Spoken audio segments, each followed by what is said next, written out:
won't you take me back to Muhlenberg County, down by the Green River where paradise lay?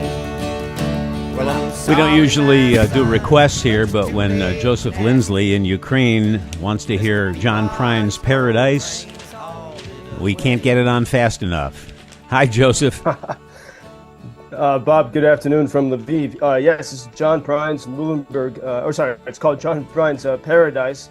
And on Sunday, with a group of volunteers and musicians in the Cafe Fatzet in Lviv, people were singing this song.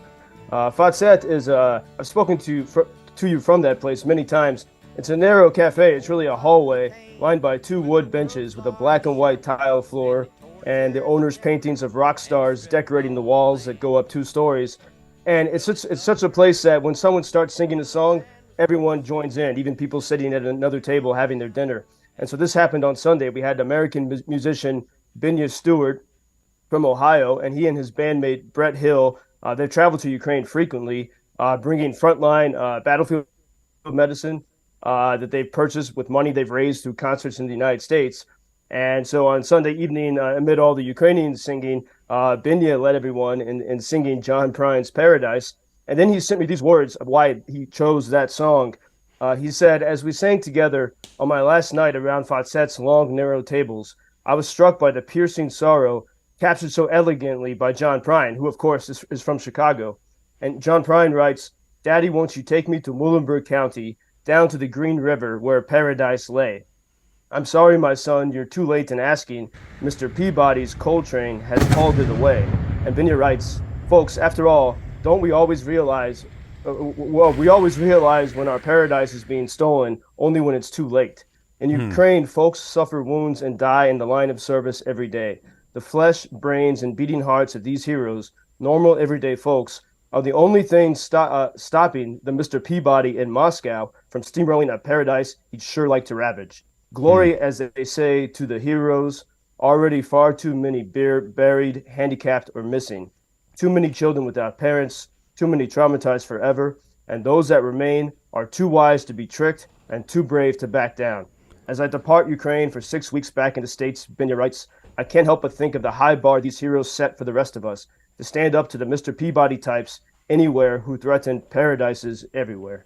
Quoting the words of Mr. John Prine. Yeah, John would have loved that. We're big fans of John Prine around here, and also Steve Goodman, who I actually went to grade school with. Are you familiar with his music as well, Joseph?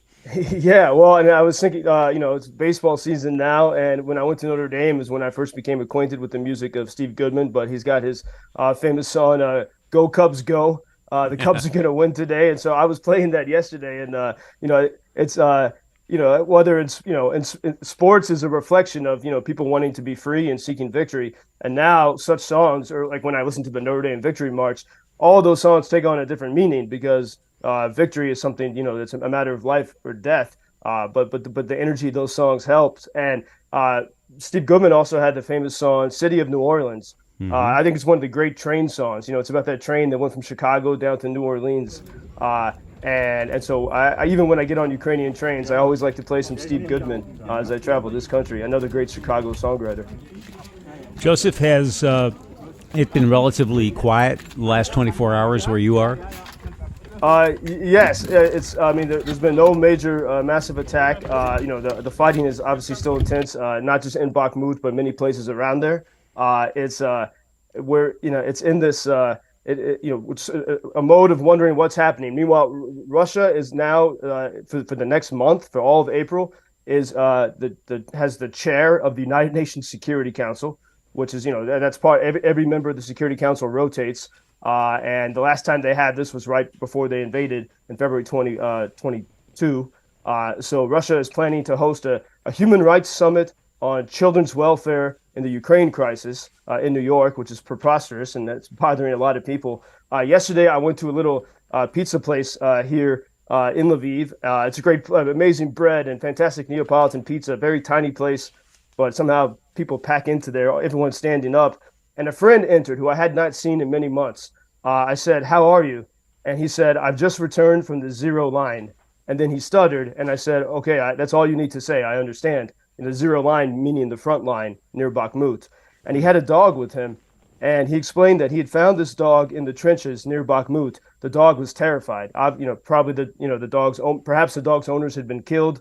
There's no way he could ever know the story. And so he had a small break here in Lviv, and he brought the dog back with him. And as we're sitting there, everyone's talking in the pizza shop, having pizza and wine. And I said, what is more of a dream? Is it being back here in Lviv for this short space of time, or the nightmare in Bakhmut? And he said, he shook his head and said, I don't know. I don't know what's a dream and what's not.